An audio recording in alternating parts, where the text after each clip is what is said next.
ابھی اسلام کا آغاز تھا، صرف 38 آدمی مسلمان ہوئے تھے۔ مکے کی بستی کافروں سے بھری ہوئی تھی۔ حضرت ابوبکر صدیق رضی اللہ تعالیٰ عنہ نبی کریم صلی اللہ علیہ وسلم کی محبت سے سرشار تھے۔ نبی کریم صلی اللہ علیہ وسلم سے التجا کی کہ مجھے اجازت دیجیے کہ میں لوگوں کو اعلانیہ آپ کی رسالت کی اطلاع دوں اور آپ سے فیضیاب ہونے کی دعوت دوں۔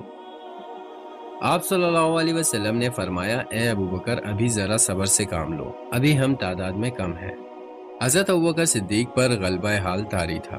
انہوں نے پھر اصرار کیا، حتیٰ کہ حضور صلی اللہ علیہ وسلم نے اجازت دے دی۔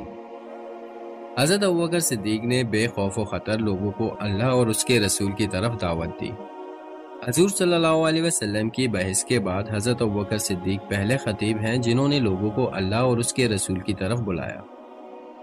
مشرکین مکہ حضرت ابوبکر صدیق پر ٹوٹ پڑے۔ آپ رضی اللہ تعالیٰ عنہ کو سخت پیٹا اور روندا۔ عتبہ بن ربیعہ نے حضرت ابوبکر صدیق کے چہرے پر بے تحاشا تھپڑ مارے۔ حضرت ابوبکر صدیق کا تعلق بنو تمیم سے تھا۔ بنو تمیم کے لوگوں کو خبر ہوئی تو وہ دوڑے ہوئے آئے، مشرکین سے انہیں چھڑا کر ان کے گھر چھوڑ آئے۔ حضرت ابوبکر صدیق بے ہوش تھے اور لوگوں کا خیال تھا کہ وہ جاں بر نہ ہو سکیں گے۔ وہ دن بھر بے ہوش رہے۔ جب شام ہوئی تو آپ رضی اللہ تعالیٰ عنہ کو ہوش آیا۔ حضرت ابوبکر کے والد ابو قحافہ اور ان کے قبیلے کے لوگ ان کے پاس کھڑے تھے۔ ہوش آتے ہی پہلی بات انہوں نے یہ کہی کہ رسول اللہ صلی اللہ علیہ وسلم کہاں ہیں اور کس حال میں ہیں۔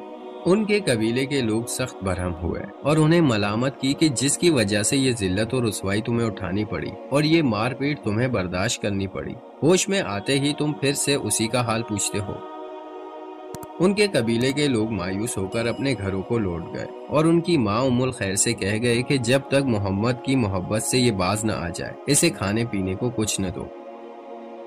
ماں کی ممتا تھی، جی بھر آیا، کھانا لا کر سامنے رکھ دیا اور کہا کہ دن بھر کے بھوکے ہو، کچھ کھا لو۔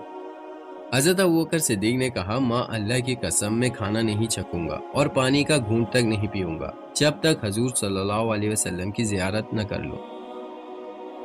حضرت عمر رضی اللہ تعالیٰ عنہ کی بہن ام جمیل آ گئی اور بتایا کہ حضور صلی اللہ علیہ وسلم خیریت سے ہیں اور دار ارقم میں تشریف فرما ہے۔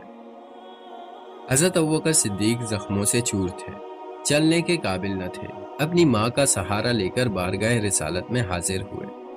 حضور صلی اللہ علیہ وسلم ان پر جھک پڑے اور گلے لگا کر انہیں چوما۔